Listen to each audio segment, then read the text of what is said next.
Okay, so this is your newborn lecture, and some of this stuff we talked about in Sim Lab. Some of it we've talked about, you probably talked about in pediatrics. We've touched on it in OB, so some of this will be a review for you, okay? All right, it does consist of 3 phases, phase 1, 2, and 3, so we're going to talk about those briefly now and then a little bit more in detail. Phase 1 is from birth to about 1 hour. Phase 2 is 1 to 3 hours. And phase 3 is anywhere from 3 to 12 hours. I got it. Phase 1, birth to 1. Phase 2, 1 to 3. Phase 3, about 3 to 12. But they do semi-overlap in the things that you're going to do as a nurse, so don't let that confuse you, okay? That's just your time frames. I am going to talk about phase 1 right now since we've got some stuff up here about it. Phase 1 is considered a reactive phase of the baby. The baby is usually more alert during this phase. So this is going to be right after delivery. The baby may initially be tachycardic, but then his heart rate is going to go back down to a normal range. Why do you think the baby might be tachycardic? Because all excited. Holy crap, I just got squished through a little hole. Wouldn't that make you a little tachycardic? Okay?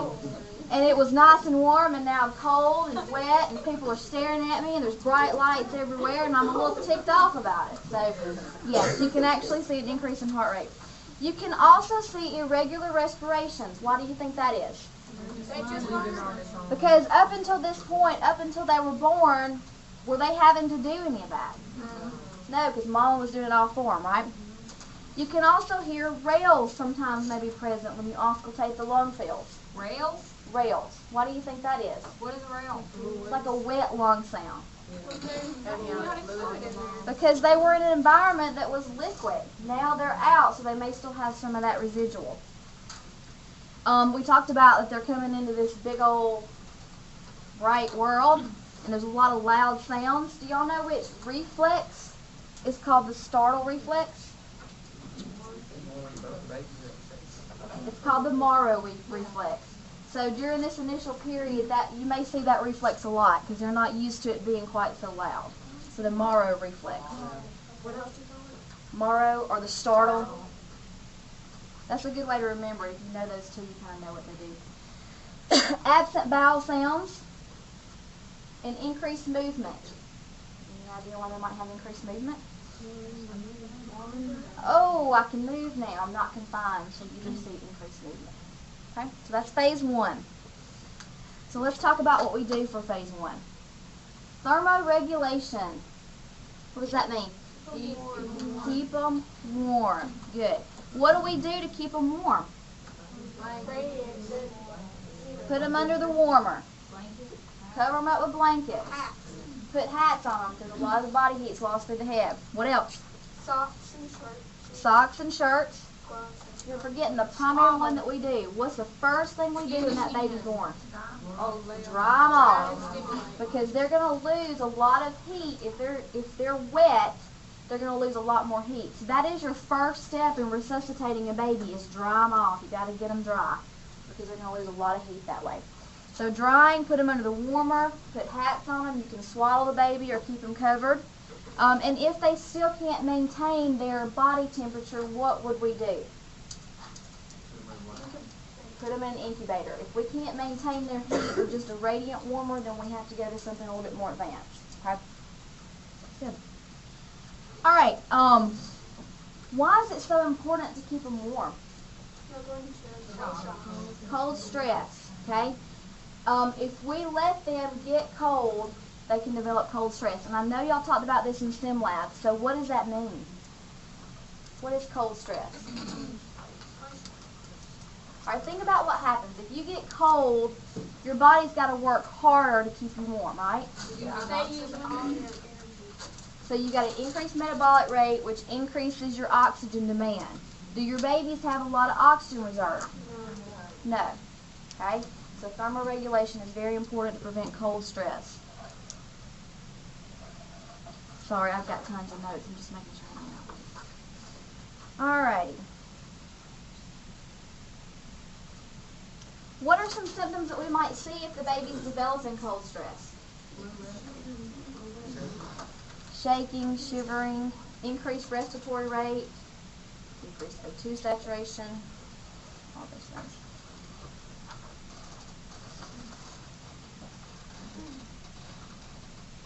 And hypothermia, which would be low body temperature, can also lead to hypoglycemia, which can cause more problems. Okay. Okay. Cardiorespiratory function. What do you think our primary nursing consideration is to maintain cardiorespiratory function? Suction. You've got to get their airway clean. Okay? So we can do that by the bulb suction. You know what I'm talking about when I say bulb suction? How do we do that? Depress away from the baby. Don't blow in their face. Away from the baby. Okay, which one do you suction first? The mouth or the nose? The mouth. Mouth, then nose. Okay. If they're doing deep suctioning with a little catheter, they're going to go straight down the nose because they're going to get everything between there and there. So, okay. So bulb suctioning or deep suctioning if needed. We can also give them oxygen. How do we typically give babies oxygen? By the mouth. Do we use nasal cannulas? No, they get it by the mouth. Alright, what are some signs and symptoms that you would see if you've got a baby that's got respiratory distress? Retractions. What are retractions? It looks like their chest is sinking in instead of coming out. They have this weird sunken appearance of their chest. It can happen here. It can happen in between the ribs. What else? Okay, increased respirations, at least initially. Increased heart rate. Okay, cyanosis. Now, is there any type of cyanosis that would be considered normal? Okay, so what is the term for that? Acrocyanosis. And that's where their little hands and feet are kind of blue, and that's okay. But central cyanosis, where it's their lips, or any total body cyanosis, that would be abnormal. What else? You got retractions and cyanosis, and increased respiratory rate and increased heart rate. So increased heart rate would be above what for a baby? Over 160. What about respirations? Over 60. Your babies breathe a lot faster than we do, okay? So over 60 for respirations is really too high. And then greater than 160 for the pulse is too high. Okay? Alright, so now we have cyanosis, retractions, heart rate, and respiratory rate. What else? Huh? Nasal flaring. Their little noses will kind of flare out because their body's trying to get as much air in as it can. So you'll see their little noses flare. Okay? Grunting. Do babies normally grunt? They may make some noises, but if they're constantly grunting or you're noticing that they weren't 5 minutes ago and now all of a sudden they've started grunting, then that's the body's way to try to get more air in. So if you see grunting, that can be a sign of respiratory distress. Okay. What if the mom had narcotics right before she delivered? Could that induce some respiratory depression in the baby? Okay, so what do we do about it? Because they've got narcotics on board. We can give them Narcan. Is there a reason that we couldn't give Narcan? If the mom was a drug addict, then we can't give the Narcan because we're going to put the baby into withdrawals. Okay? Good. All right. GI and GU function. Pretty much as it sounds. You're looking for them to pee and poop. Okay? So if they come out pooping, then we got to document that. What's the first stool called? What does it look like? It's black and sticky looking. Okay? If they void, and a lot of times they'll void on the physician or they'll void on the nurse carrying it over to the warmer. That needs to be documented because that shows that their GI tract, if they're stooling, is intact, and also can give us an indication how the baby was doing, because if they're stooling as they're coming out, they were probably a little stressed getting out, okay? But if they're urinating, we know that that body system is functioning, okay? So it's good to know. All right, APGAR scoring. What is an APGAR score? How your baby is at the time of delivery. Does it impact later on? Does it mean that 5 years from now they're going to have any problems? It's a look at how your baby was doing when they were born. Okay? Now, can it indicate that there might be some issues later on? Well, yeah, if you had a 0 APGAR score and we had to resuscitate that baby, there may be some problems. But it doesn't mean that there will be problems. It's just an indicator, okay, of what's going on with your baby at that time. All right, what's the best score you can get for APGAR? 10. And it's based on 5 different things that you can get anywhere from 0 to 2 points for each one. Okay? Heart rate. If the baby has no heart rate, do they get any points? No. If it's a normal heart rate, do they get points? Yes. How many would they get? 2. Okay? Respirations. If they have no respirations, do they get points? No. If they have respirations but it's not normal, do they get any points? 1. If it's normal, they get 2. Okay? Muscle tone. What do I mean by muscle tone? If they're moving. Have any of y'all in clinical seen a limp baby come out? Yes. It's very scary. They come out and normally you're expecting them to be flexed up, so that would be a 2 points, and they're like this. Yeah. They have no muscle tone, and it is scary to see because those babies usually come out blue. They're that little if they don't have any muscle tone. So no muscle tone will be 0. Appropriate muscle tone will be 2. If they have some muscle tone, but it's not the extent that we would like to see. A lot of times you don't see that 1 on that. It's either 0 or 2. Okay. All right, reflexes. If they exhibit the appropriate reflexes, that would be a plus. Okay. And then skin color. What would indicate a 0 for skin color? Blue all over. Blue all over. So what would be a 1? Hands and feet. After cyanosis would be a 1. And if they're completely pink, which doesn't usually happen right after birth, they would be 2. So that's why most of them are 9. Right. Yeah. Very few babies get tans. I think I've seen a nurse give 1 tan the whole time I've been working there. There's stings on the cans. Yeah. Let's talk about that. We typically do an APGAR score 1 minute after delivery and then 5 minutes after delivery. Is there a reason we might do more? So if it's bad, they're going to continue to do APGAR scores until one of 2 things happens. Either we've called the code and the baby has expired, or we're continue resuscitative measures. Okay? There's a chart on 143. Okay, 143. That tells you what 0, 1, and 2 would be.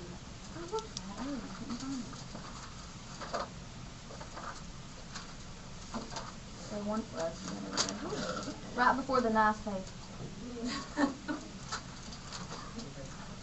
Try explaining that to a bunch of 6-year-olds at dance. I was just like, we're just going to move on. Yeah. All right. So 143, new book. Security measures. I'll put that up here. What does that involve? Okay. Does that happen right after the baby's born?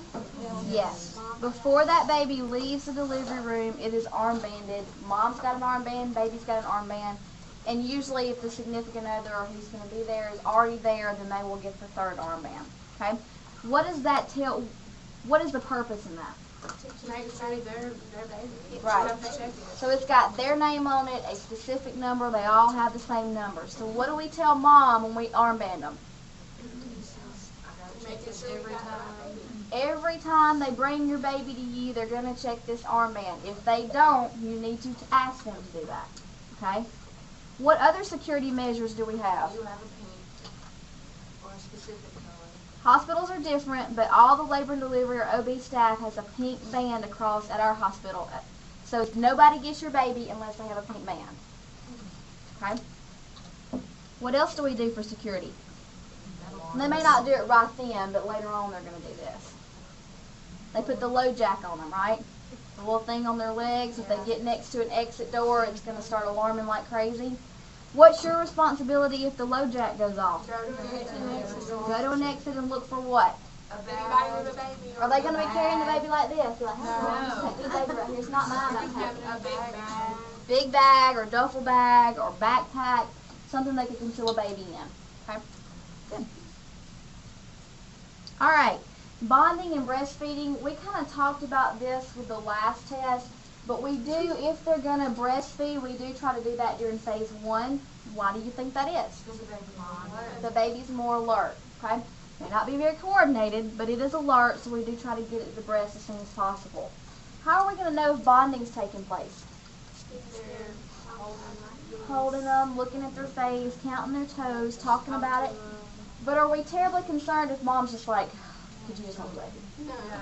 At this point, she's tired. If she's been pushing for 2 hours, she may be like, that baby is what put me through this. I just need a break. So, yes, we want bonding to occur, but don't be surprised if you have some moms that hold babies for a minute and then say, okay, can you just get the baby? So right then, we're not going to worry about it. 2 days later, if they're still doing that, are we worried? Yes. Okay. All right, medication administration. What medications are usually administered pretty soon after birth? Erythromycin. Erythromycin goes where? In the eyes. It is an ointment. So it goes where? Along the lower part of the eyelid, the lower canthus. Okay. What other medications do we give? Vitamin K. And it is given how? IM into the vastus lateralis. Is there another injection we might give? Hep B. A lot of times they'll go ahead and give their Hep B immunization in. But that has to be consented by their family for them to take the Hep B. So that's something that we would do in labor and delivery. So we go through all that. Do you want your baby circumcised? Do you want them to have the hepatitis vaccination? Now, do they get a choice on the vitamin K? No. Do they get a choice on the erythromycin? No. Unless they are adamant, and it is state law that we do those. Okay? So, Have you ever had someone refuse? no. I have had them refuse the immunizations, though. Really? Yeah. We have a physician who has 2 autistic children, which statistically shouldn't have happened, but did. And he thinks it's related to the immunization. So we do have some families that choose not to do that, or at least not at that time. Okay. Overall appearance. When the baby's born, do you think it's important for us to look at overall appearance of the baby? And we talked about APGAR scoring, so some of that plays into that, but what else are we looking for? Fingers and toes. Do they have 5 on each hand? 5 on each foot? Do we have an extra digit? Okay. What else? Hair distribution. And just looking at the baby, a lot of times we can get an indication of what gestational age it is, which we'll talk a little bit more about later. But if the baby's peeling, do you think it's preterm or post-term? Post, usually. Okay. What else would we be looking for? What if it was a traumatic delivery? May use forceps. Bruising, cuts to the head. What if it was a big baby and we had to apply some suprapubic pressure and do McRoberts because it was a big baby? So that would be classified as a shoulder dystocia, but what on the baby are we going to look for? Okay, broken collarbone. So what are we going to feel? Or what are we going to see? They're moving this arm, but this one's staying still. Okay? What about facial features or symmetry? Down syndrome, fetal alcohol syndrome, and this is kind of, I probably shouldn't even say this because I know I'm being recorded, but a lot of times they'll be like, this looks like an FLK, a funny looking kid, and I know that sounds ugly, but a lot of times we'll say, I don't know what it is, but something about this facial appearance just doesn't look right. Okay? I did put cord blood banking on here. It's not something that we deal with on a daily basis. I've probably done cord blood banking for about 5 patients in my whole time. I do think we're going to eventually see it become more important, and there's really more people doing it, so I do want to touch on it. Usually families right now, since it's not done by the hospital, it's done by a company and they pay to get the kit.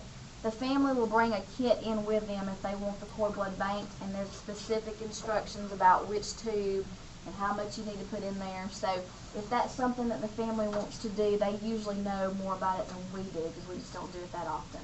But they'll come in with a kit. Now, do you know the cord? Yes. Yeah.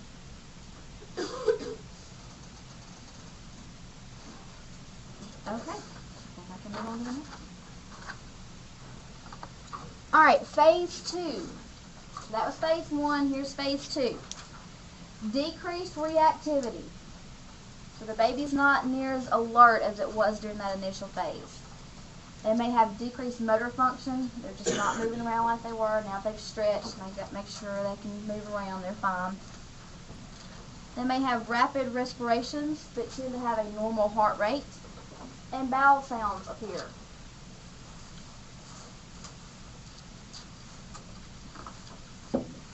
Again, supporting thermoregulation. So at this point, what are we going to do? Anything different than we were doing? No. But what might occur during this? Okay, we said the initial phase was what? What time frame? Birth to 1 hour. So the baby, they did what they needed to with the baby. The baby stayed with mom. The nursery nurse went back to the nursery. And so the baby's just kind of hanging out with mom. Now we're starting phase 2. So the baby's going back to the nursery. So what do you think for thermoregulation that might need to occur that we're going to have to really watch how much heat loss they're losing? Their bath. So we don't bathe that baby. If they come back from the nursery and they're cold, we don't bathe that baby until they're warmed back up.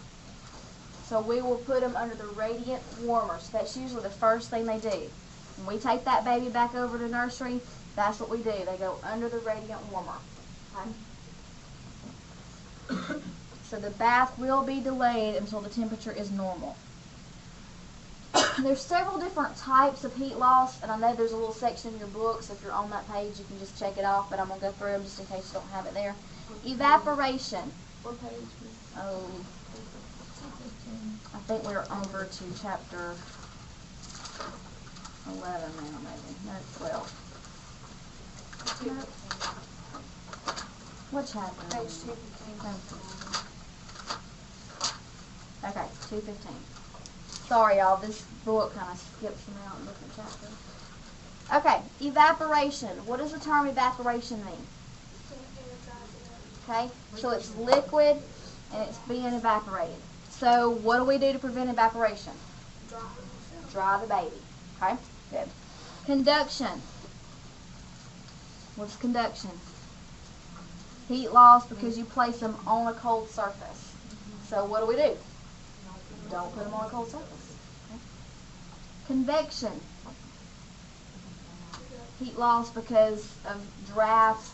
So we're going to turn the fan off. If mom has a fan on her, we're going to make sure that the baby's not placed under a vent so that they're getting cold. Okay. And then radiation refers to being near a cold surface. So don't do that either. Alright, what's the normal temp for a baby? Axillary. Let's do axillary.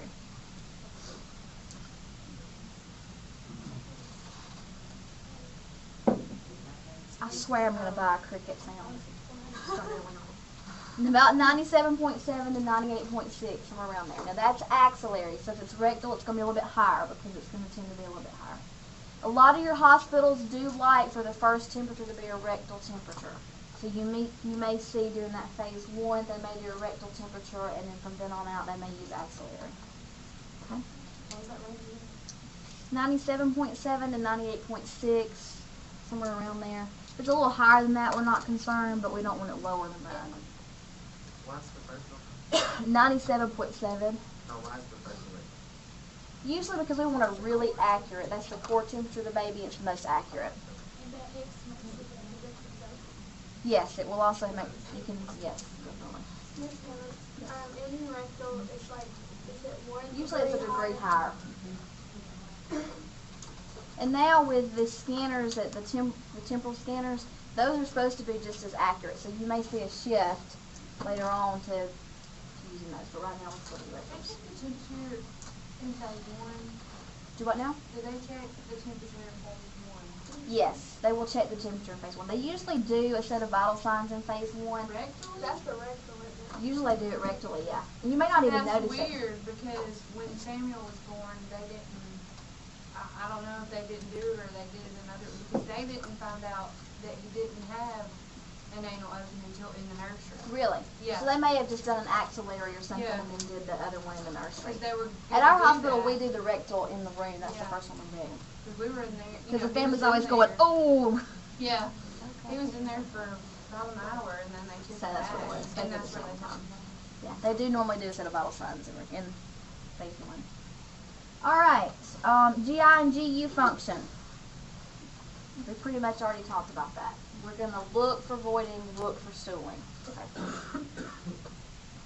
Security, we talked about that as well. Gestational age assessment during phase 2, they'll usually do a gestational age assessment. What did we talk about in SimLab? Which one do we typically use? Starts with a B, ends with a D, has a couple L's in the middle. Valid. There's also a Dibowitz, same principle. Okay. There is a nice little section in your book that goes over the findings, but we're just going to kind of touch on some of the more important ones. Okay. All right. All right. Preterm gestational age assessment. Preterm babies, skin. What does their skin look like? It's still got Hairy.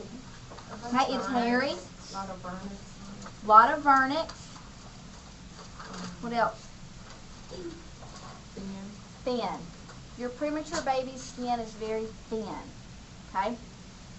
It tends to have, what is the fine hair called? Lanugo. That fine, downy hair that's really soft.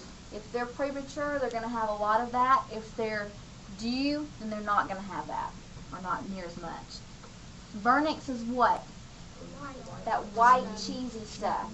So preterm, are they going to have more or less? More. Preterm's going to have less. Ears. Hairy. Your preemie's ears they're just really flexible. Just remember that your preemies are flexible. Everything's flexible. Okay? So when we talk about flexibility, one of the things that they do is they take the arm and they extend it. And your preemies, it'll just go all the way across. They don't start bucking and trying to get it back. But if they're full term, when you get to about here, they're going to start pulling back from you. So flexibility, more flexible with your preterms, less flexible with your postterms. Okay. Alrighty. At this point, you're also going to look for injuries and anomalies. We did some of that in phase 1, but now we're going to do a little bit more. This is the phase that we're going to bathe them and do all that, so we can look at their skin and look for abnormalities, look for injuries. So we talked about the clavicle. If you're bathing a baby and they start crying when you manipulate that arm, could that be an indication that there's a problem? Okay. And we talked a little bit about anomalies, and somebody said Down syndrome, but we really didn't touch on it. What do you see with Down syndrome babies? They have low-set ears. That's one of the cardinal features. But if they have Down syndrome, they also are prone to have cardiac problems. So that needs to be assessed as well. Now, how do we know if someone has low-set ears? Okay? If you go from the corner of the eye straight across, it should touch the top of the ear. If it's not and the ear's below that, that would be considered a low-set ear. Will the babies, like Sadie said, will they have the one line? The seminal crease and one across. If you look at ours, we have several, but they have one pretty much straight across their hand. All right, vital signs. We did talk about temp, but let me give you your normals for everything else. Respirations, you're going to check for 1 full minute and should be between 30 and 50. Below that or over 60, we're worried about. Pulse, 110 to 160. Below that or above that, we're worried about. For pulse, 110 to 160. Now, if that heart rate is 108 and then labor and delivery they were running 108, then I'm not terribly concerned. But if you've got a heart rate of 90 in a newborn, that is a concern. Okay? And then for your blood pressure, 65 to 95 over 30 to 60. 65 to 95 over 30 to 60. And they typically check it in at least one arm and one leg. Why? The leg is high. Wouldn't the leg be Yes. Coarctation of the aorta. They have a difference in their upper and lower extremity blood pressure. So when they do checks, they will initially do an arm and a leg to see if there's a difference. Very good, Mrs. And Ms. Beckman says the restoration of pulse and blood pressure, is that for preterm and full term? That's more for full term. There may be some slight differences with the preterm. Why did you say that you could an arm and a leg? Because it usually with coarctation of the aorta, there's a difference in the two extremities. They may do it in all four extremities, but they will do it in at least an arm and a leg. Okay, that's the one that looks like it's got a rubber band around it, like it's bigger than tiny. Mhm.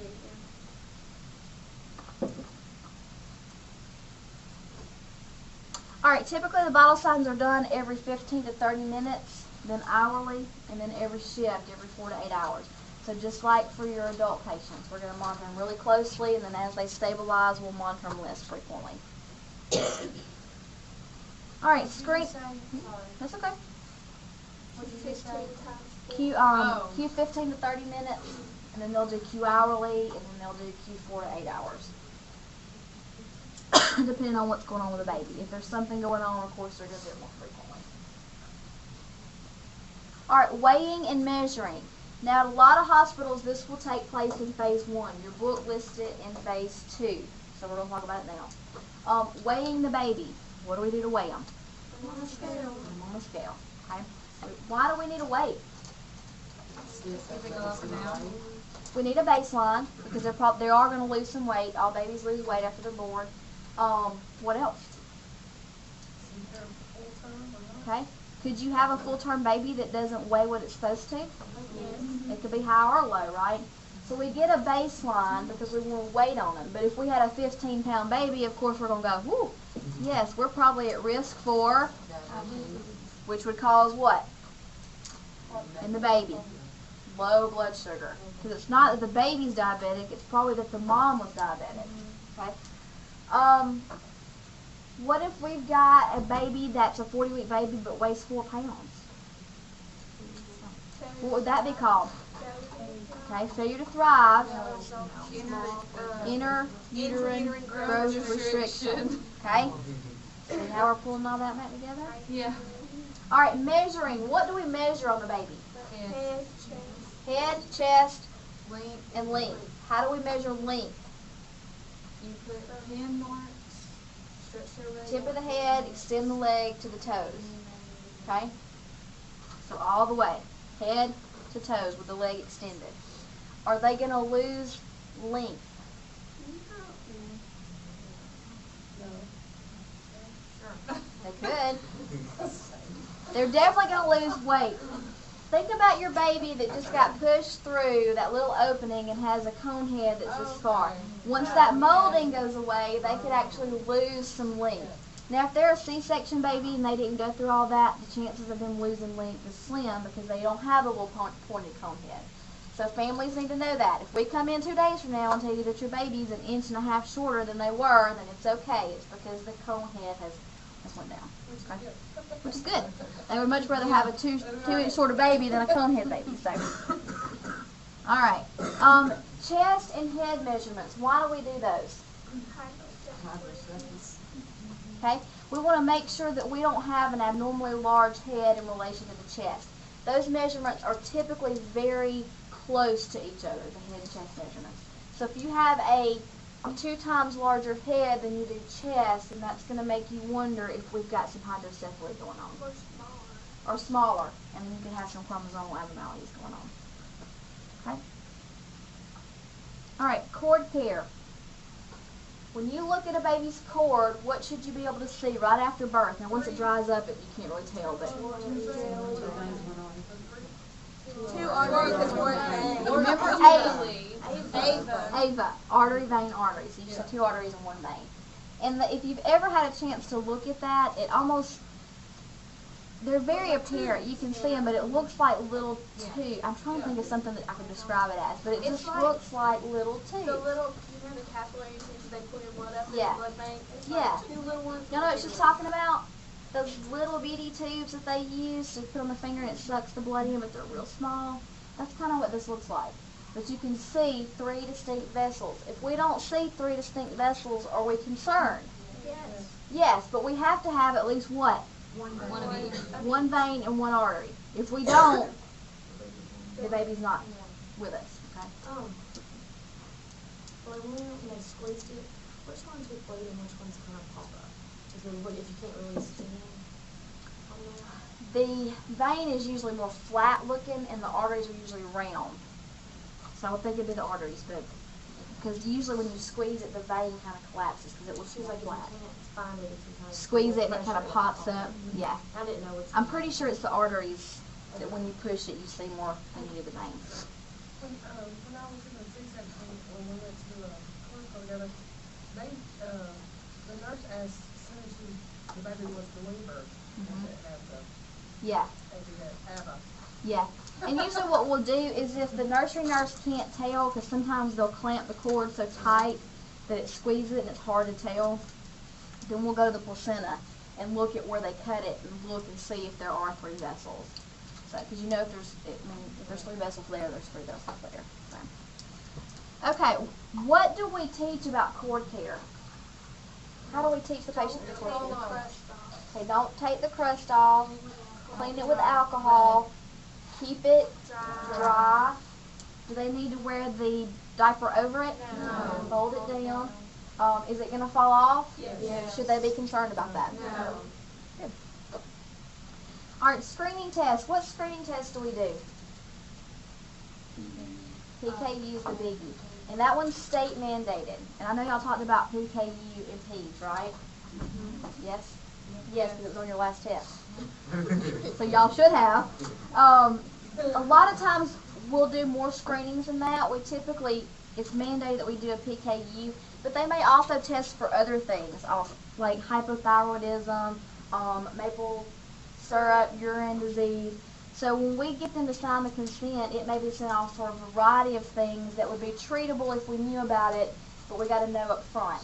So the PKU test is a heel stick. How do we do a heel stick in a baby? On the side. I heard all these nice. Oh, there it is. I was like, oh, I have notes. Why don't we do it right down the middle of the foot?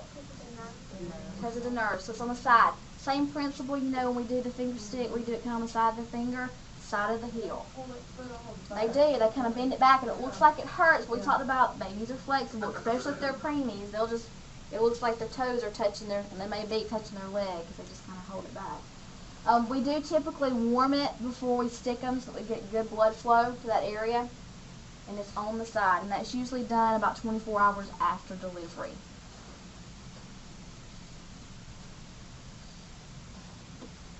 Another screening test that we may talk about later, but I'm going to go ahead and get it here. Hearing screens. We usually do hearing screens at some point in time before they go home. If they pass it, if they fail it, does it mean they can't hear? No. What would be a reason that a baby might fail their hearing test? Think about all the stuff they just came through and all that vernix and all that fluid. They could actually have something in their ear. So usually it is a screening tool. Doesn't mean that they can't hear. So if they fail it, we usually repeat it one time in the hospital. If they fail it twice, and they have to come back at a later date and have it repeated. Okay. Alright, skin care. The main thing is to avoid over drying of the skin because you don't want to cause any problems. So we don't usually teach the patients or the parents to aggressively get all the vernix off. Then we want the baby clean, but you don't want to scrub all that off because vernix helps maintain moisture. And we don't want them to look all cheesy when everybody comes to see them, but you don't want to completely just scrub the skin so hard that you're damaging the skin and causing it to be over dry. So that's the main thing on that. Yes? Back to the screening test.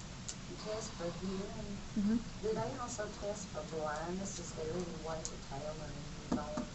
We don't typically screen for blindness.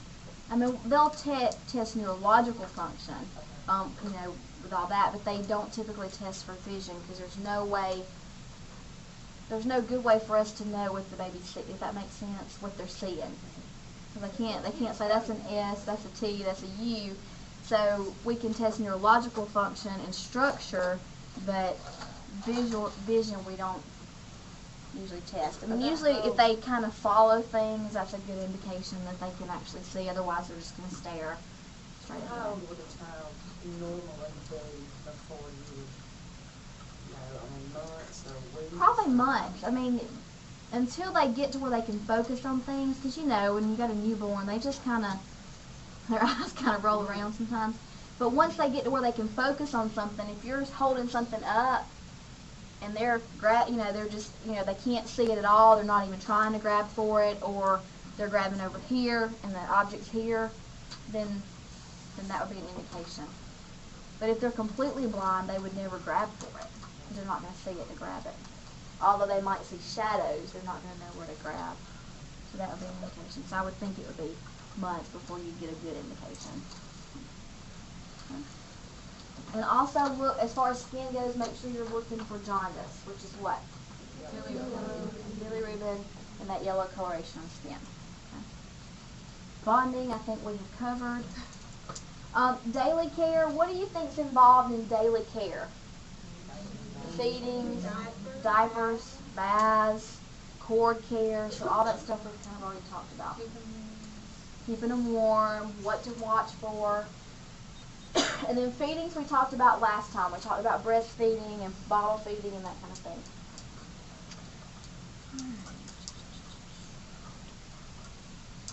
I will tell you, as far as voiding and stools go, we talked about the importance of monitoring it or documenting it when it happened. Sometimes it can take 24 to 48 hours for them to pass meconium. Now typically, a lot of babies do it before then, but it may be 24 hours in before they pass meconium, and that's okay. Could even be up to 48 hours before they void. Typically, we don't like for them to go that long, but that's why it's so important to document that first void, so we'll know. So it's up to 25 before they have Usually, I mean, it can be up to 24, maybe even a little bit longer for the meconium. Your textbook says up to 48 hours for urination. Typically, they do that before then, though.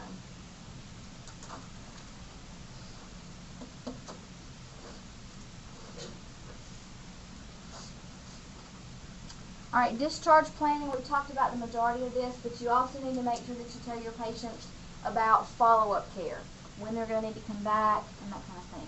If they've got jaundice, they may come back in a couple days to have lab work drawn to see if it's going down. Or if they're doing perfectly fine, it may be 4 weeks before they see a physician. Depends on what's going on with them. Okay. Let me talk about hypoglycemia, because I forgot to put it up here. What lab value or what value would constitute hypoglycemia in a term infant, which we'll talk normal? Below 40 will be considered hypoglycemic. What is your baby going to present with? What are you going to assess on them? What do you feel like when your blood sugar drops? Shaky or jittery? Irritable. So irritability, jitteriness is going to be associated with hypoglycemia. Sweating. Okay. Respiratory difficulty. And they may not suck as well. So if you've got a baby that was fine and now the family is reporting that they're kind of jittery, then your nursing action is going to be, hey, let's figure out if they're hypoglycemic. Okay? Which babies are at risk for hypoglycemia? Diabetic moms, because they are used to an abnormally high glucose level that they can't maintain because they don't have diabetes. Okay? But you can also see that with your large for gestational age babies or your small for gestational age babies. IUGR and then cold stress. If they start to develop cold stress, then we could have some blood sugar problems as well. And if your mom took terbutaline for preterm labor, they're increased risk for it. If your mom took terbutaline for preterm labor, they're increased risk for it. Okay. All right, any questions about that? Large for gestational age, and then you're talking about the terbutaline. If they, yeah, either one. And then if the mom took terbutaline, they're also increased risk. Okay. All right, phase 3 care. A lot of this you can read in your book. I tried to hit the key terms and stuff, so we're going to go over that. The nervous system. The biggest thing for your nervous system is you got to know your normal reflexes. Okay? So make sure you know what's normal, what's abnormal. Grasp reflex. What is that one? You put your finger in their hand, they're going to grasp it. Okay, that's your grasp reflex. Head lag. So if you lay them supine and take their arms and gently pick them up, will their head follow? No. It's going to go back. Okay? Head lag. Morrow. What do we say morrow was? They're startled. So you'll see extension and abduction. So extension means what? What does abduction mean? Away from the body. Okay? Rooting reflex. If you brush their cheek, they're going to turn towards the stimulation. What is that for? Feeding. Tonic neck. There's a good picture in your book. I think it's on page 281.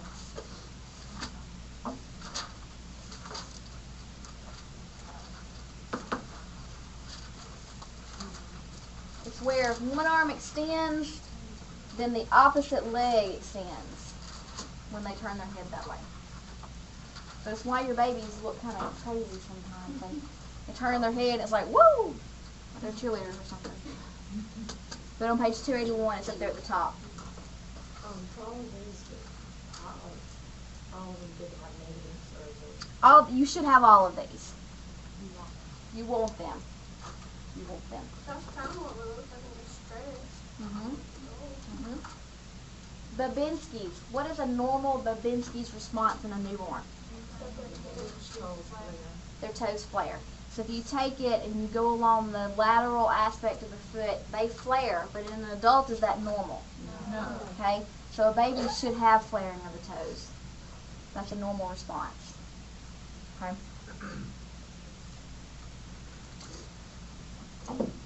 Alright, let's talk about the head for a second. There's some different terminologies that you need to be familiar with. What does the term molding mean? The baby's, the head kind of molds to fit through the pelvis. Is that a normal thing? Yes. Okay? Capit. Is capit considered normal? Yeah. Tell me, what's capit? It's swelling. It's swelling of the soft tissue. So it's not really normal. So if you ever hear a labor and delivery nurse saying, I don't really think that's molding, I think that's capit. What she's saying is, it's not the baby's head that's coming down, we're just squeezing the tissue and it's swelling and that's what's coming through. So typically when we look at that, we want to see molding. We do not want to see capit, okay? The capit is just going to be swelling of the soft tissues. Can it cross the suture line? Because it's soft tissue. So yes, it can cross the suture line. Hematoma. You don't really want that. I'm not going to say you're not going to see it because it happens a lot, okay? But it's not normal. What would you do in that case If they're in labor and delivery and we feel capit, we usually just tell the physician, hey, there's still a minus. Because sometimes what happens is the nurse will go in there and check them, and by textbook, the presenting, they may be a -2 station, but their capit could be at a -1 station because it's not really the bony structures in the head that's coming through, it's just the swelling. So we usually just document that and tell the physician, hey, I really don't think she's made any change as far as coming down, it's just swelling. So that would indicate that maybe the baby's not coming down like it should. Not saying that you can't do it. It's just the way it feels. Like molding feels more like structures are kind of squished, but capit feels more like swelling. Does that make sense? There's a different feel. Capit's going to be softer, and it's going to feel more like, you know how a baby's head's kind of squishy, but you can still feel the bones in it? Capit, you're going to feel a lot more squishy than bone. There's a lot of swelling. Alright, hematoma. The bruise on your head. Is it normal? We don't like for them to have bruises. Does it happen? Yes, but it's not a normal finding. How do you know if it's capit or hematoma? Hematoma does not cross the suture line. Okay? If you've got a hematoma, it doesn't cross the suture line. And it does tend to be more bruised looking. Why doesn't it? Because it's going to be under that layer, so it's not just that superficial soft tissue where you could have swelling all over. It's under that layer that's divided in the brain. So if it's on the left side, then it's got to stay on the left side. If it's on the right side, it's got to stay on the right side because it's blocked off from crossing that. Okay. All right. Sensory.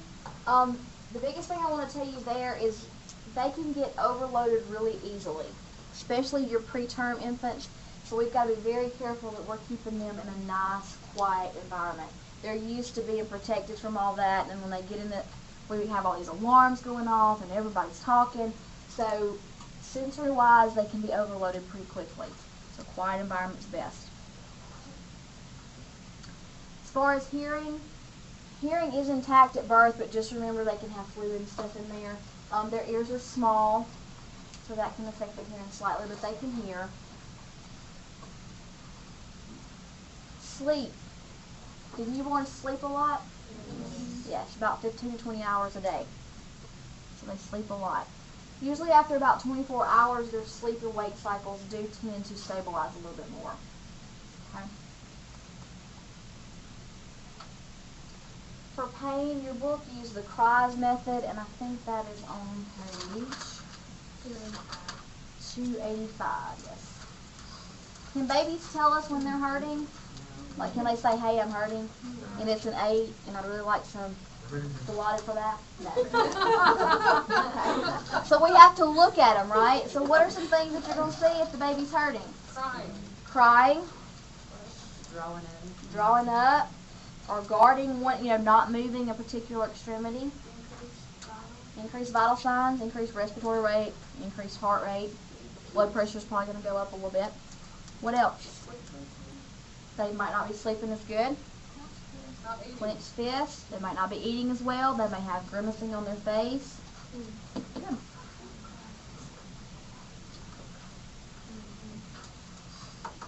All right, respiratory, I think we've pretty much already covered pretty much all 3 of these. Monitor their respiratory function by rate, how they're breathing, their O2 saturation. We do APGAR scoring, although that's not normally done in this one. It was listed again, so put it up here. Circulation, you're going to see some acrocyanosis, but you're hoping that that's improving, and you should not see central cyanosis. If they've got central cyanosis, we've got a problem. Warmth is again up here. Do you think it might be important? Yes. Maintain warmth. Vital signs, you're going to vital signs, same parameters we've already talked about, not really anything changed there. Musculoskeletal. What do you think about that one?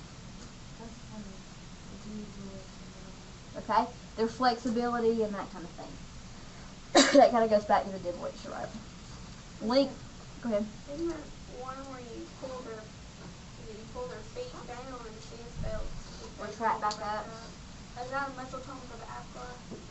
Usually we don't have to pull it. We can do that to see if they have muscle tone. You may see the physician do that to check muscle tone. But a lot of times they'll just retract automatically. If you touch their foot, they retract back. I think I saw one of the nurses do it. The nurse says it was a nurse. Yeah. So she's probably looking at overall muscle tone. What about The hip dysplasia. Usually they'll do that either in the second, it's not done primary. So usually in the second phase or the third phase where they actually rotate the hips to see if there's a clit there. Okay. Those videos that Miss Locke put up girls to watch, do they normally do that, or is that just done if they don't know gestational age? Most of the time they do that. Oh, they do?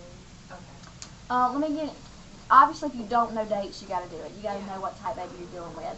But even if you've got a 4-pound baby, and you're like, it's 4 pounds, but this is a term baby. So they can use it to kind of clarify whether or not it would be an IUGR baby versus So that's just routine?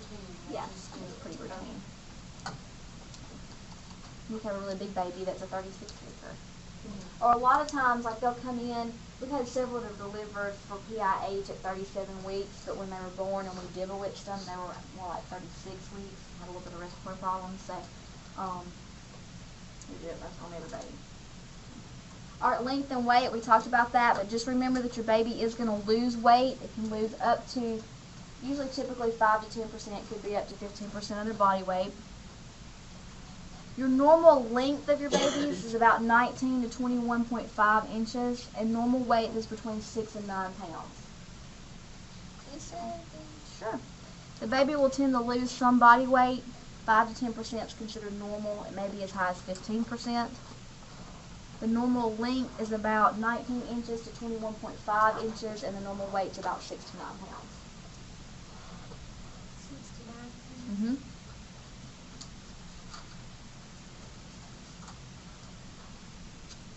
And just remember that if they've got a big old pointy head, they could be 23 inches, but not really when everything settles. Okay. All right. Urinary function.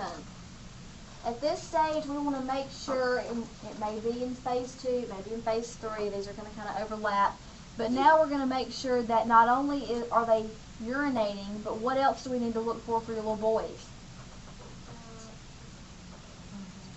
Is the opening where it should be? Is it on top? Is it on bottom?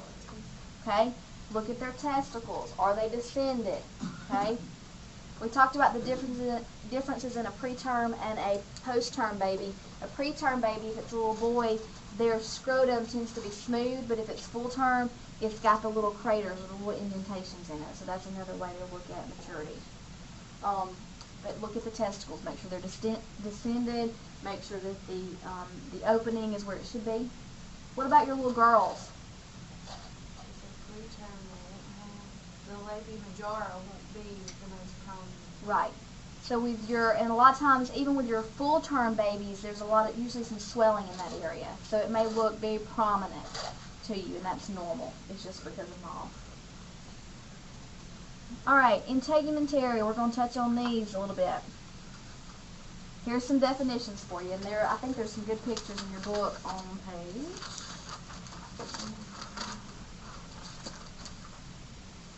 292. Tell me what time it is, y'all. I got them late. 12:15. Okay. All right, lanugo. What is lanugo? Fine hair. Fine hair. Is it normal? Yes. Are you going to see more if... All right, let me give you a gestational age, and you tell me if you're going to see a lot or a little. 28 weeks. A lot. 40 weeks. A little. Okay. Vernix. White cheese. The white cheesy stuff. Is it normal? Yes. Okay. What about a 40-week baby? Are they going to have a lot? Little. Okay. What about if it's a 26-weeker? A lot. A lot. Okay. I always mispronounce this. Milia, M-I-L-I-A. I always just mispronounce it. What does it look like on the skin? It looks like little bitty pimples, and it will go away. Okay.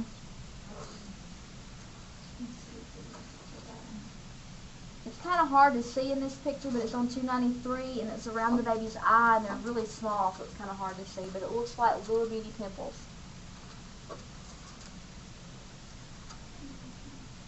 Epstein pearls are found in the mouth, and those are normal as well, but it looks like little white patches, and there's a picture in your book also.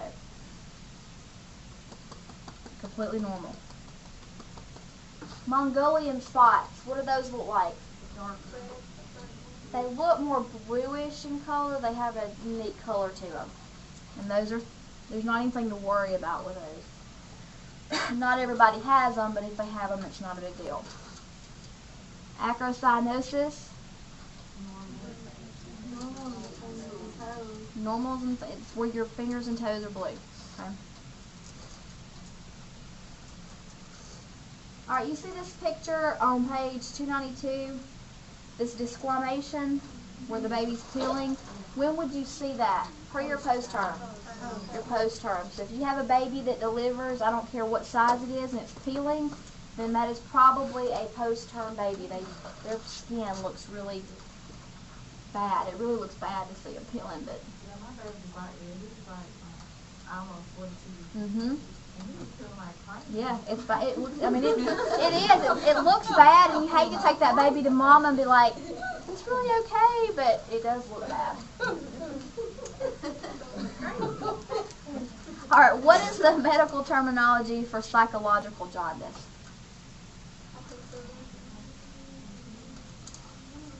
Icterus neonatum. We'll go with that. Where are you at? Here now. It's on page 291.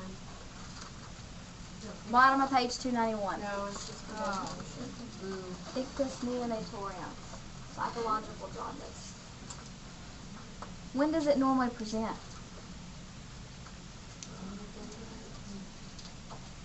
1 to 3, 2 to 3, somewhere around there. Days. Nevi, what are those?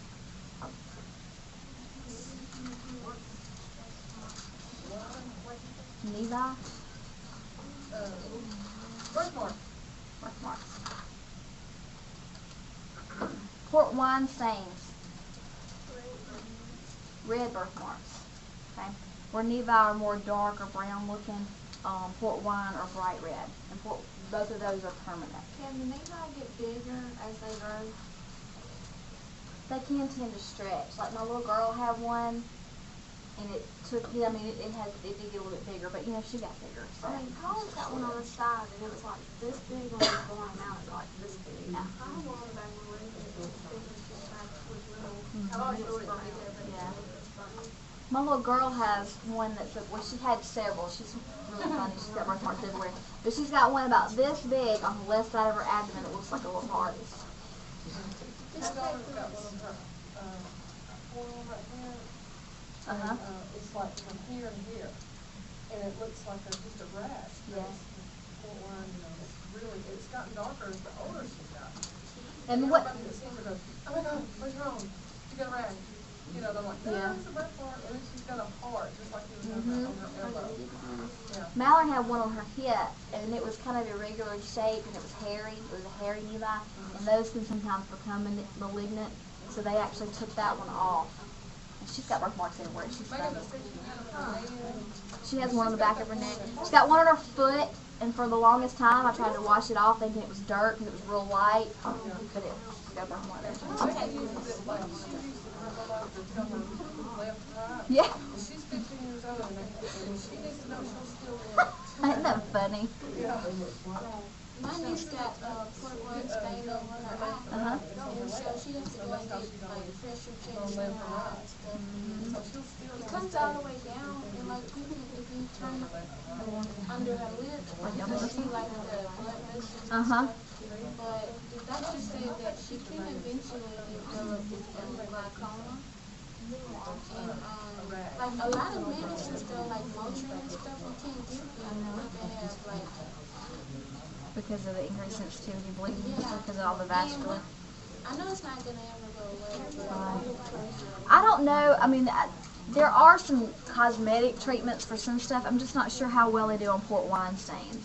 I know like cafe au lait spots that are lighter. There's some cosmetic procedures for those, but I don't know about port wine stains. I've never heard of a lot of cosmetic procedures for those. I'm not saying they're not out there. I'm just not familiar with them. if it had been anywhere else, it probably Wouldn't have been on her face. Yeah. Sometimes she has to wear like a patch over the good eye, and she has to wear glasses too. So it's like this whole side of her face. Yeah, one side of her face. The heart.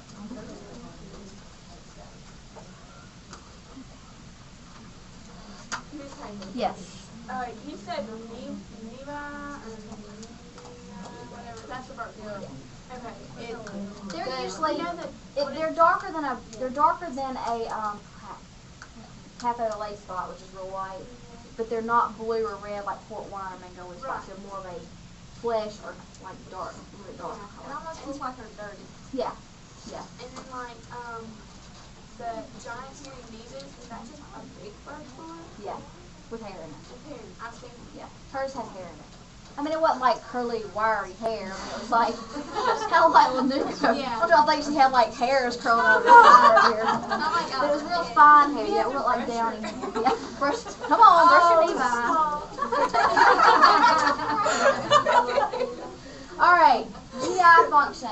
Is there a difference in the stools for a mom that breastfeeds versus formula feeds? Yes. Okay, what does a breastfed stool look like? Corn. It's kind of yellow looking. Corn. It's the color of corn. It really is. I mean, It's the color of corn. yeah, it has a yellow appearance to it. Where a formula-fed baby stool looks more greenish, Yeah. and meconium is tarry, sticky, black-looking stuff. Breastfed baby is still school because it's still as bad as the formula. Well, Well, mine didn't. Mine did. some do, some don't. A lot of it's that moms during intake. Would it depend on what the mother is? Yes, yeah, it will. Yeah. Oh, and your breastfed babies, their stool tends to be a lot softer than your formula-fed babies. Although breastfeeding doesn't help after you get them on table food, it don't help that you breastfeed. Right. It doesn't counteract that. It's still. Miss Cablis, Yes. does the formula, like, I know you said it makes it, like, it's thicker than breastfed too, but even when they get older, well, it's like, I have this baby at the daycare, and she's like 7 months old, and she's still formula fed, and she, like, it's so hard to get off of her rear end, you know, when she just did it, it's just like, the white, white. Yeah, I think a lot of that's because it is so hard, but it can tend to be a little, I mean, it's not like meconium sticky, but it's definitely, and that's not, yeah, that's normal, unfortunately. All right, your book, I don't know why right now in the middle of this, it lists scarf sign. So scarf sign is one of the tests that we do for maturity in the baby, and it's the one where they think about a scarf going around the neck, and it's the one that if they're full term, once you reach midline, the baby's going to start to try to pull the arm back. I don't know why it listed it there, but anyway. Do what? You do need to know what it is, That's yes. for the gestational age assessment. Scarf sign, it's where if you take the elbow and try to extend it past midline, the baby will start to pull back. If they're premature, then they'll just let you take it all the way over. But a full-term baby won't. Yeah. Yeah, it wasn't really listed with that, but. All right, let me just make sure I went through all these things with you, because I think I left out a couple things. Okay. I promise I'm almost finished. Phase 3 care, y'all, I didn't really talk about the specifics of it, like what that entails, so let me go back just a second. This is another period of reactivity, so phase 1 was reactive, phase 2 was not very reactive, phase 3 is reactive. Let me touch on that. Suction, we talked about mouth, then nose, and just remember your babies are obligate nose breathers. It doesn't occur to them if they can open their mouth to breathe. So you got to keep their nose clean. Okay? And that's why we section them out. Yeah, get all that stuff out. Alright, there's a couple different types that your book lists as far as circumcisions, which I should have went over with you, but I forgot. So just make sure you note those. There's the Gomco and there's the Plastibell. Okay? With your Gomco, they usually have the Vaseline gauze wrapped around the end of the penis, so you need to be aware of that if you're doing nursing care with that. And the Plastibell, there's actually a little plastic ring that falls off about 5 or 8 days afterwards, and the family needs to be instructed on that as well. No. And with your female, just remember when you're teaching mom about how to care for that baby, with your females, they need to wipe front to back. We don't want any, do what? Yeah, don't, I mean, with a clean thing each time, but don't be wiping back to front. Okay? This is probably way more information y'all want to know, but it's really funny to me. My little girl can't seem to master this task. We've been working on it she's 6. So every time I go to the bathroom, she's like, now which way is it? From your belly button to the other way. And she's like, okay. The next time I go to the bathroom, now which way am I supposed to go? So I know she's not doing it correctly at school, but now which way is it? I'm like, oh, Lord, we've been working on this forever. Okay. We pretty much have talked about the majority of this. For your home care, just remember that you do need to make sure that your patients are familiar with immunization schedules, because they're going to take the baby for immunizations. Any support groups that are available, if they're breastfeeding, there's breastfeeding support groups, and all that kind of thing. If they're multiples, now there's moms with multiples, there's support groups for that. Safety. Safety is a big issue if we're discharging somebody home. What are some safety things that we need to take into consideration?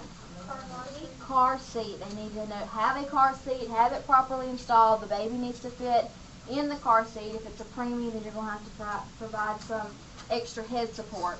Yes? When we were at your hospital, but I don't think that they could go home unless they had their dog in and showed someone Right. that they had it and knew how to use it. Right. That's right. And I would think that that is everywhere. I think that's pretty much nationwide. Okay. Follow up, and then just basic care of the baby, how to change, how to diaper, how to feed, how to, what position to put the baby to bed in, which is what? Back. Or they can, support them. Needs to be on their back. They don't need to be prone. They may be, when they get a little bit older, they will do belly time where they can let them play on their belly, but when they go to sleep, it's back to bed. Put the baby on their back. Is there a specific age that you start putting them on their belly? When they can roll over, we usually put them to bed on their back, but they may shift. Because the problem is with your babies with SIDS, they can't they're too little. They can't, if they turn their head and they're down like this, sometimes they can't turn their head to breathe. So if they're rolling over, they may roll over on their stomach at night. We still put them back to bed, but they may be on their tummy anytime. Okay. Contact numbers, what to monitor for if the baby starts running a fever, all those issues that you would tell anybody else, you gotta tell your moms, okay? Alright, what time is it? Okay. That's supposed to be preterm, not preterm. Sorry. This is not a true preterm baby. It doesn't like that. It looks like a full term, but I love this picture. It's one of my favorite pictures. So that's a little preemie baby. All right. What are some causes of preterm babies? And this is not my son, but this is exactly what he looked like. What are some causes of preterm babies? PIH. We might have to deliver them early. Incompetent cervix might cause us to have some early babies. Infection, trauma. They usually don't go into preterm labor. They just have a really big baby. But on that note, this is something that we've seen a lot here lately, so it doesn't really apply right this second, but it is something you need to know. You got to go by your baby's gestational age. If you've got a diabetic mom that delivers at 36 weeks, that baby could weigh 10, 11, or 12 pounds, but that is still a 36-week baby. And they usually have a lot of respiratory problems. Okay? So, don't always go by weight, I guess is my thing. So your diabetics don't typically go early. They may induce them before 40 weeks, but they're still going to be term. They're not going to induce them preterm.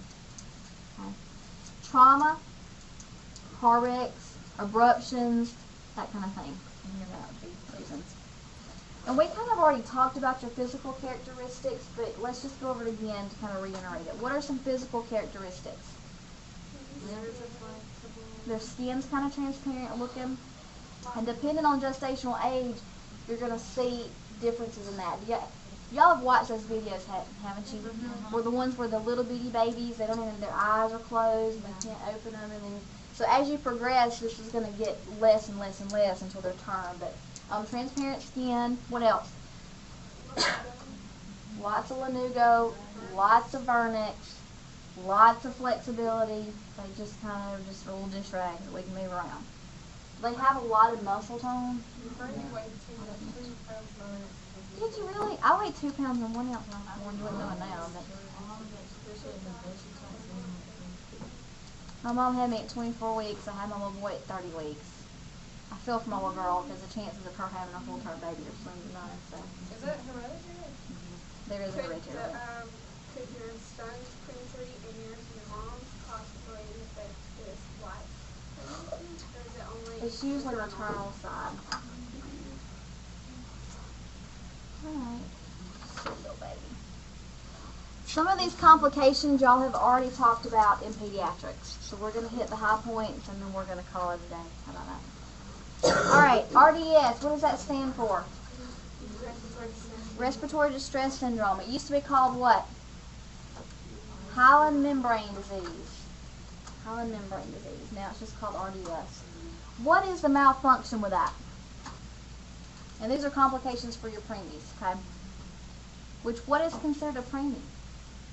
Less than what? Less than 37 weeks. What if it's a 19-weeker? It's Not viable, it would be considered a miscarriage. Okay. Alright, so RDS, respiratory distress syndrome. Used to be called hyaline membrane disease. It is a lack of what? Surfactant. And what does surfactant do in the body, in the baby's body? It decreases friction so that they're not as thick, they don't stick together. So it allows them to take deep breaths. It allows their lungs to actually inflate. Ms. Copeland, Yes. you watched the NICU show? Mm-mm. I watched it yesterday, and there was a baby that had RDS, and they were giving her Surfactant. Yeah. So that kind of plays into our treatment. We give the baby surfactant. If we know that the mom's going to deliver early, what do we give mom?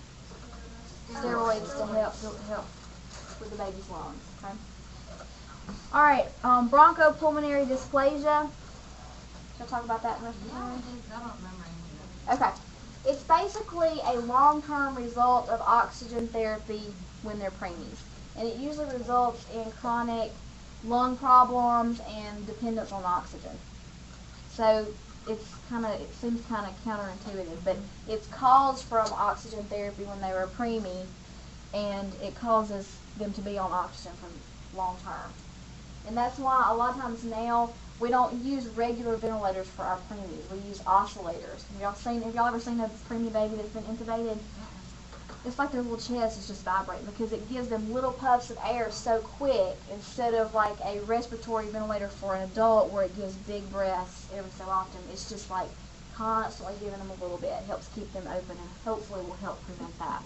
So it's caused by oxygen. It's caused by oxygen therapy. It's like toxic oxygen therapy. It is caused by that. So the oscillators help prevent it. But it is a response of the body from having oxygen It's therapy. kind of like whenever a COPD patient gets intubated and they don't come off the ventilator. Right. The Right. body's used to that oxygen. Right. What is apnea? Not breathing. Not breathing. Apnea is actually the sensation of breathing for 20 seconds or longer. Okay. Why do you think babies, preemies, have trouble with apnea? What controls your breathing? Their stomach breathing. The brain, right? Because when you're sitting here, you're not having to think about breathing. Right. Your brain controls that. But are these babies' brains mature? No. Matthew, my little boy, he's not little anymore, but he had apnea really bad, so he was on a monitor for it. But it was almost like if I ever put him up on my chest and he heard my heartbeat and was feeling me breathe, he was like, oh, I'm good, I don't have to deal with this. And all of a sudden his monitor would go off and he'd have to go. And he'd start breathing again. And he'd just forget. It's just like, I don't whack him, but just hit him on the foot. Like, okay, yeah, you're going to let me breathe today. But a lot of times if you put him on your chest, he would just stop breathing. He's like, my mom's got this, we're good. And I'd be like, oh, no, we don't. So he wore an apnea monitor for about 6 months. All right, sepsis. Infection in the blood. Why do you think preemies are susceptible to that? Everything's immature. Their kidneys are immature, their liver's immature, their immune system's immature, so they're at increased risk for that. Okay. Hypoglycemia, we've already talked about. Hypocalcemia. This one's kind of an interesting one. Do you know why they're usually hypocalcemic? They rely on mama's stores, and a lot of that transport into the baby happens in the 3rd trimester. And if they're a preemie, they didn't get all of that, so they can be hypocalcemic. They're also increased risk of bleeding because they have a decreased prothrombin in their blood, so they are increased risk for bleeding.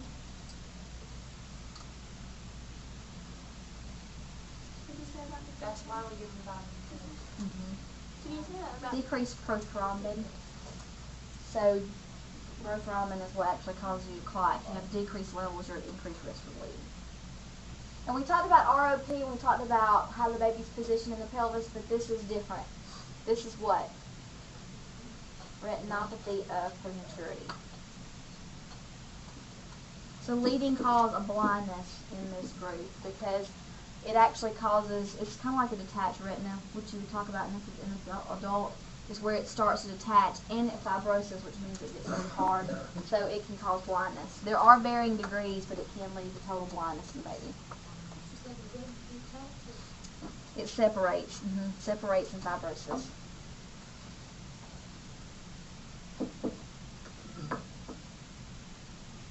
To help prevent this, we do try to maintain adequate vitamin E levels, and we also have to be careful about the oxygen administration. If we administer really high concentrations of oxygen, it can cause this to happen. So even though the baby's got to get oxygen, there's definitely some negatives to that. Does anybody know what NEC stands for?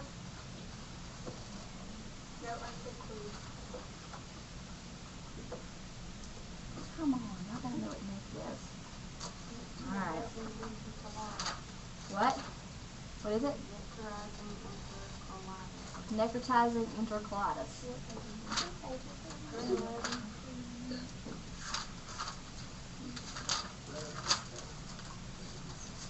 Necrotizing enterocolitis, what it stands for. And you will hear nurses just refer to it as NEC. Alright, it's an acute inflammatory process that is characterized by necrosis. And what is necrosis? Death of the tissue. So is this a good thing to have? No.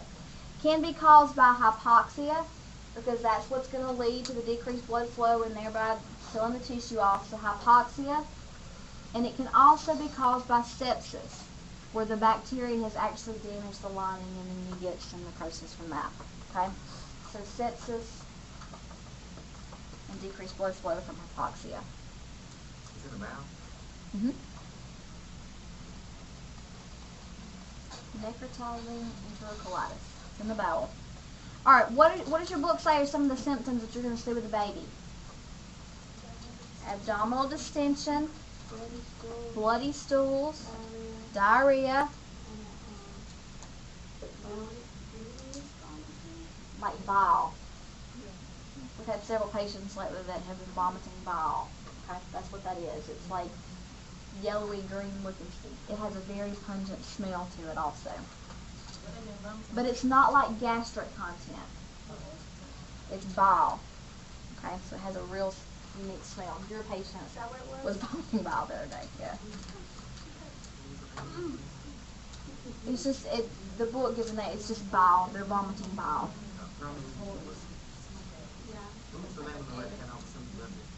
Neck. We're still on neck, yeah. We're still on neck. Alright, so treatment, we're going to rest the gut, so they're going to get parenteral nutrition, which would be TPN. We're going to give them antibiotics. And if that doesn't work, then they may need surgery to remove the dead portion. Okay, so we're going to try TPN and antibiotics first. If that doesn't work, they may require surgery. So it's safe to say that your preemies have an uphill battle. There's a lot of complications that they can have. Their kidneys are immature, but they should have 1 to 3 milliliters per kilogram per hour. That should be their urine output. 1 to 3 milliliters per kilogram per hour. I think we've talked about jaundice until we can't really talk about it anymore. I know y'all talked about it in peds too. Nutrition's not up here, but I want to kind of go over some of the obstacles that these babies face. They have a very small stomach. Everything else is small. Their stomach's small too. They do have increase in regurgitation, which can cause some problems. They also have a decreased ability to absorb fats, which can prevent weight gain and that kind of thing. They don't have adequate stores of nutrients. So a lot of these babies will be fed either parenterally, which would be like TPN, or they'll do gastric feedings, like NG2 feedings. Because if they're having to suck on a nipple, is that hard work for a baby? That's hard work for a full-term baby. Think about these preemies that don't have these stores that they need. So a lot of times your preemies may not take a bottle or breastfeed until they're several weeks or months old, depending on how premature they are. So they may do EG feedings or parenteral feeding. Special needs, remember with your preemie babies, there's a lot of special stuff that comes along. There's a lot of special equipment. There's incubators. There may be NG tubes. There may be intubation tubes or CPAP where they're having to breathe. So there's a lot of extra stuff attached to them. So do you think that could be overwhelming to a family? Not to mention, they know coming into this that it's an uphill battle and that they may have periods of time where they don't know how this baby's going to make it through the night or if this baby's going to make it through the night. So support is a big thing with your family. Support of the baby and support of the family. Some things that we do to kind of help the mom's bond or the family's bond, we actually do kangaroo care, which is skin on skin. Helps maintain the baby's temperature because mama's temperature is going to affect baby's temperature. So a lot of times in the NICU, they're big proponents of kangaroo care, so skin on skin. So strip the baby down, the mom will open up her shirt, the baby gets put in there, and then they cover them both up, and it's comforting the mom, it's comforting the baby. We also do quiet environments for our preemies. We do not want a lot of extra sounds and brightness going on because they're not supposed to be here yet. They're still supposed to be in mama in that nice, quiet, warm environment. So, quiet environments, not a lot of lights. Unfortunately, because they're here early, there's a lot of stuff that we have to attach to them, but we do need to make sure that the alarms are where we can hear them, but we need to address those quickly so it doesn't aggravate the baby. Because that's going to cause irritation, which is going to cause them to have to work harder. Okay. There's not a lot on post-term infant. You're going to do the same thing for your post-term infant that you would for your term infant. There are a little bit difference in the physical characteristics. We've already talked about that. Peeling, the lack of vernix, the lack of lanugo. The main thing is that you assess them. Okay? I like this picture as well. Discharge teaching, remember with your preemies, that's going to be a lot more advanced than it would be with just a normal newborn. You may have to go over NG tube feeding, medication administration, apnea monitors, so it may be more involved and the parents may feel more overwhelmed with your preemies being discharged because you may have a 4-month-old baby that weighs 5 pounds that's going home. So little babies with a lot of stuff attached to them. And transport, just remember that a lot of times, especially here where we live in a rural area, if we have a preemie, those are going to have to go to a higher level facility to get the care that they need. Okay? Alright. What questions do you have?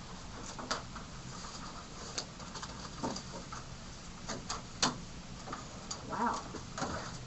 I'm just like, Okay. I'm going to go get Miss Brown. So if y'all want to take, what time is it now? 12:45. I want y'all to take about a 10-minute break and come back in here and we'll do a review. Okay. There's 30 questions and we're going to kind of go through them. There's some med-surg, some OB. I didn't put any peds on there.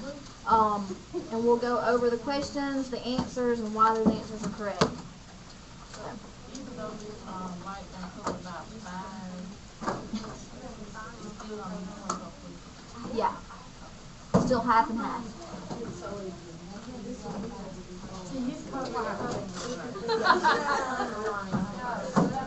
I covered it.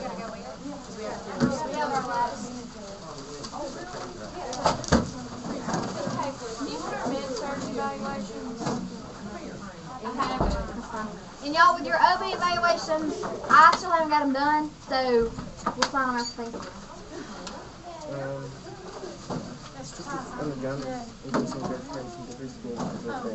No, that's just under nutrition. What's this? Adequate storage of your band. Nutrients. They don't have a storage of nutrients. I guess I'll use that for I can understand.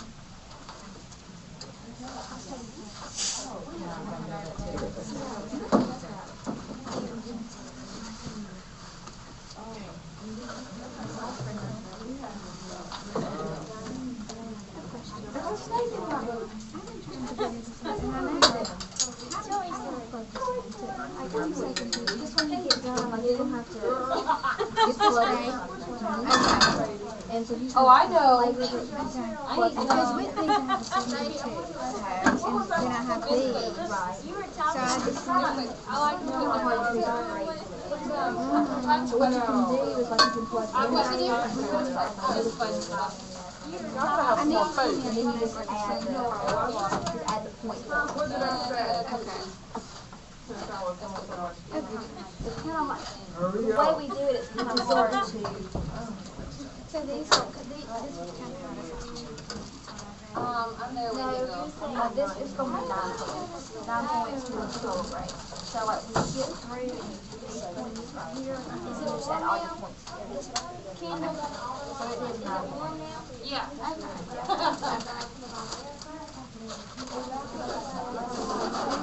Alright, you do your evaluation. I was trying to drink Mountain Dew and stay up. I've been up since 3 this morning. Girl, when you get old, you don't sleep as much. Really? I don't think that's You're older.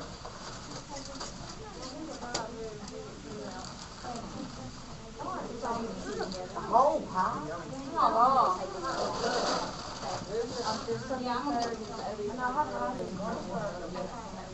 I love making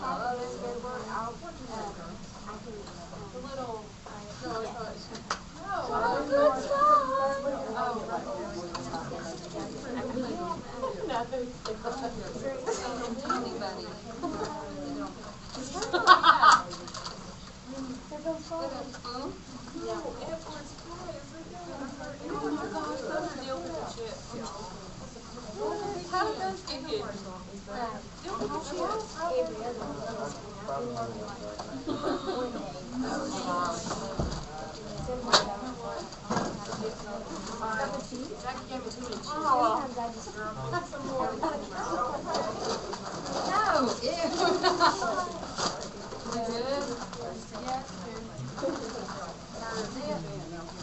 Got your little shit. Look. I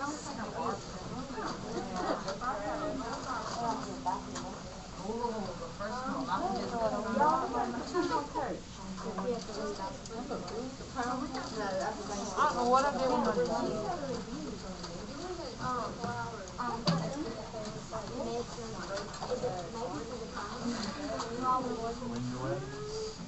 Does this mean I need to write? I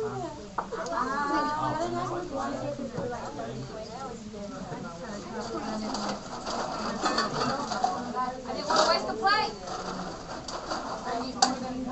Oh, I am. I'm coming back.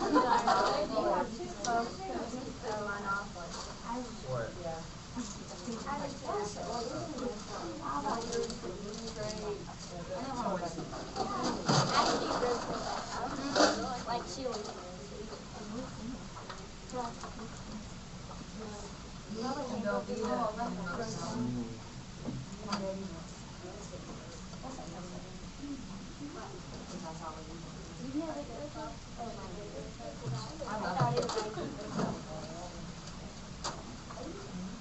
It's kind of disgusting that this doesn't have to be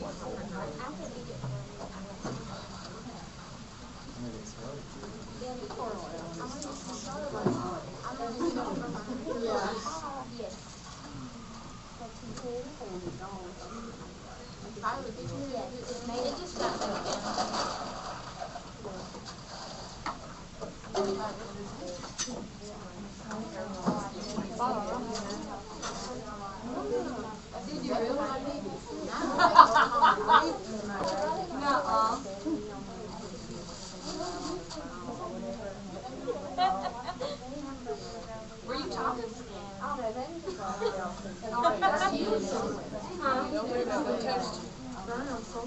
I mean hardcore.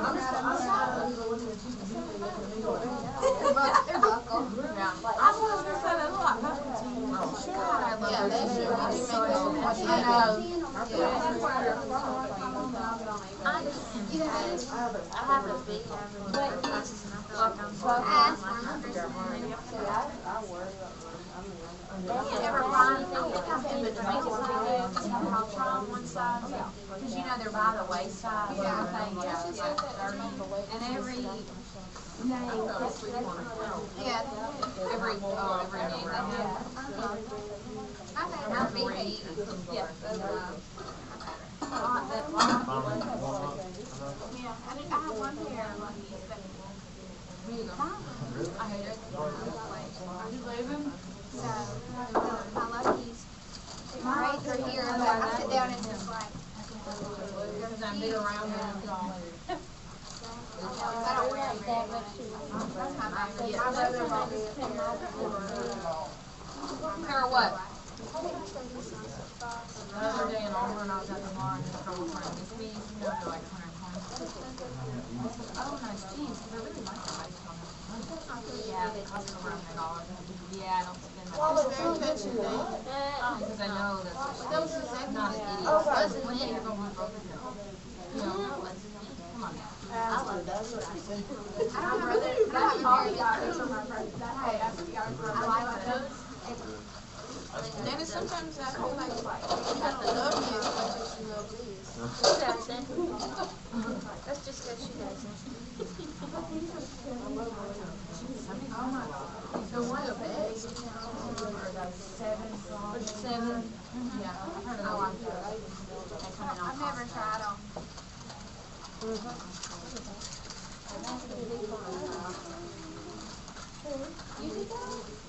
How about spinning jeans?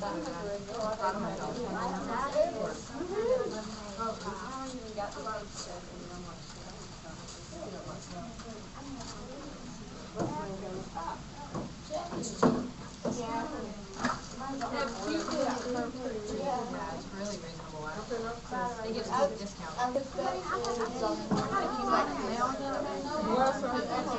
For if you're like a nurse or a firefighter. We're not shopping. I'm sorry. No, you're fine. It's just in between that window. Oh, really? Yes. I was like, how did I get that in the mail? Like for that. Like these are I know, all mine are him. and the reason We're using him. If you buy Oh, yeah, baby, anything. That's not big. That's after y'all with her. I was just gonna come back on Sunday. Wait, you stay with us. Yeah.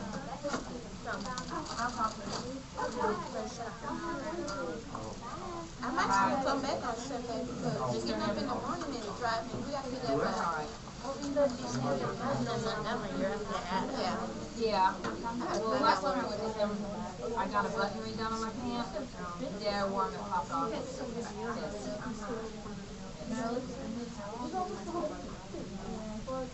What made me even more ill is I was in Europe. I had 2 pairs of jeans in Europe. And it popped off in one. So I was down $100 a month. What happened? I took 2 pairs of jeans with me to Europe when I went to Europe. And on the plane to Europe, the buttons. Oh, I remember. Yeah. In the bathroom on the plane, my butt popped off my pants, so I was down 1 pair of jeans.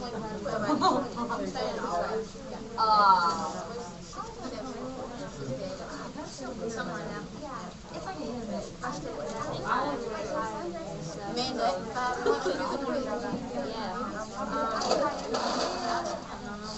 What are we doing? oh yeah. I'm a big Express fan, so when I get the coupon. They'll send me the coupon, like, 60 off one Wednesday and stuff. I really like New York and Company.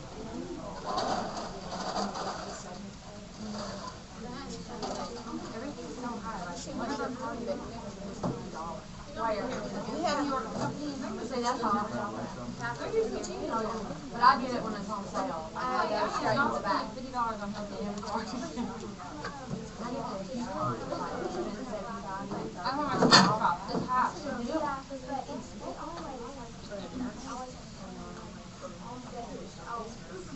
My sister always goes on those stores.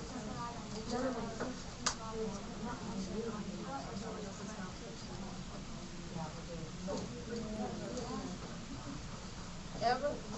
You coming down? I was telling them that I got a coupon in the mail, and it was like 20% off your purchase at Meals and Company. If you're a nurse or firefighter. No, a lot of people do. Yeah. Try to try out these programs. Yeah. Oh, yeah. But I was in nursing school. There's some people like a car place that, like if you're in the service or a nurse, they'll give you discounts on your car and stuff. They're really doing that here a lot. Oh yeah, a lot. Oh yeah.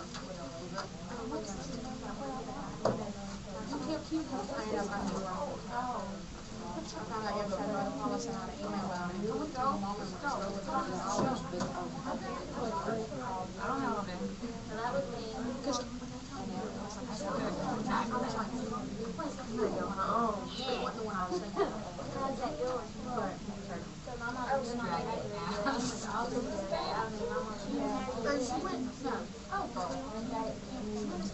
That's not much on that. You and I are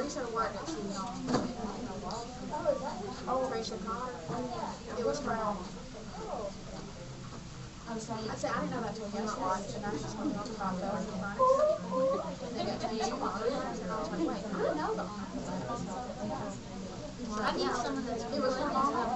We have it in there. My mom's got one. Yeah, it's on the other too. It's not on our I was like, you're wearing it. Oh, no. She done. I'm down.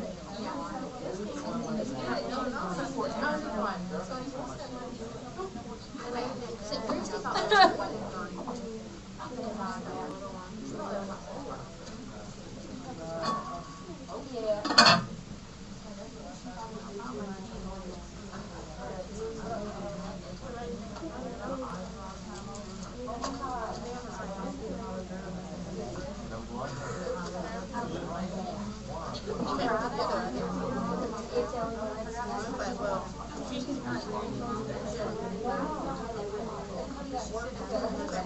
She's dancing.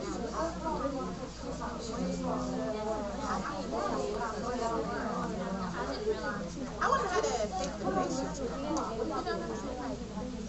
What's that? What's the leg stop?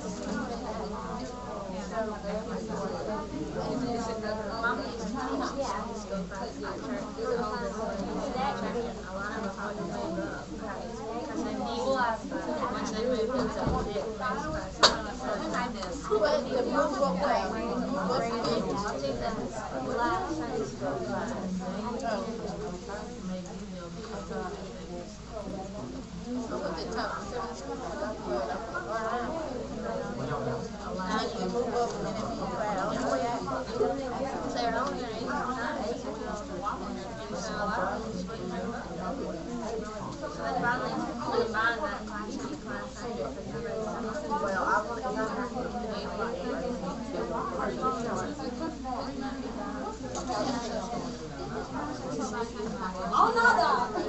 Es bestia. Nada.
might be right after. How long does this take? Jennifer left? Yeah. Okay. No, that would be really Yeah, those are really good. before they got strong. And I said, I've had about 6. Yeah, I forgot. Calm down. I don't even get a chance.